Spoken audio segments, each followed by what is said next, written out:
এদিকে বঙ্গবন্ধু শেখ মুজিবুর রহমানের শাহাদত বার্ষিকী উপলক্ষে সভা করেছে ব্রিস্টল, বাথ এবং ওয়েস্ট আওয়ামী লীগ ও যুবলীগ।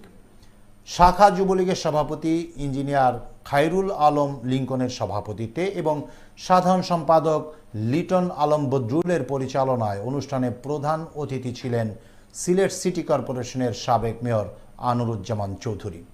অতিথি হিসেবে উপস্থিত ছিলেন শাখা আওয়ামী লীগের সাধারণ সম্পাদক আরিফউদ্দিন ইসলাম, আওয়ামী লীগের সহ সভাপতি সমরুল হক।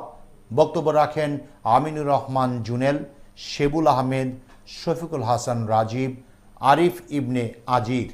সভায় বক্তারা সকল ষড়যন্ত্র মোকাবেলা করে জনগণের কল্যাণে শেখ হাসিনার স্বদেশ প্রত্যাবর্তনের জন্য ঐক্যবদ্ধভাবে কাজ করার আহ্বান জানান।